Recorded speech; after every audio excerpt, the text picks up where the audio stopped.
భారత రక్షణ వ్యవస్థలో సరికొత్త అధ్యాయానికి తెరలేచింది.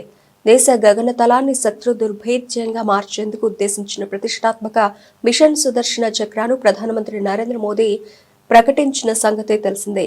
ఈ మిషన్ కింద దేశవ్యాప్తంగా బహుళ స్థాయి గగనతల క్షిపణి రక్షణ వ్యవస్థను ఏర్పాటు చేయనున్నారు. 2035 నాటికి దేశంలోని ప్రతి పౌరుడికి కీలకమైన మౌలిక సదుపాయాలు సంపూర్ణ రక్షణ కల్పించడమే ఈ బృహత్తర కార్యక్రమం యొక్క ప్రధాన లక్ష్యం. పాకిస్తాన్తో సరిహద్దుల ఉద్రిక్తతలు చోటు చేసుకున్న 3 నెలల తర్వాత ఈ కీలక ప్రకటన రావడం ప్రాధాన్యతను సంతరించుకుంది.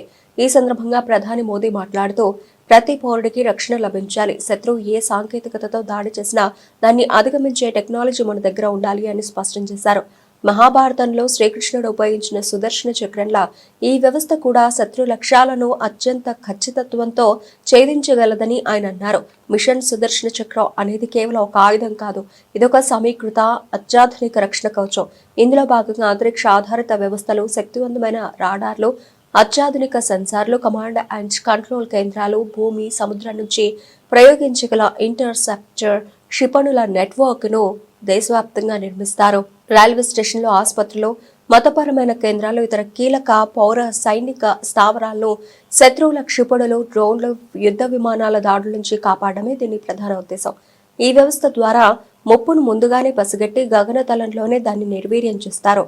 ఈ మిషన్ కేవలం రక్షణకే పరిమితం కాదు, శత్రువుపై బహుళ రెట్ల శక్తితో ప్రతిదాడి చేసే సామర్థ్యాన్ని కూడా కలిగి ఉంటుంది. ఇందులో భాగంగా భారత అమలు పొదలోకి కొత్త తరం క్షిపణులను చేర్చనున్నారు.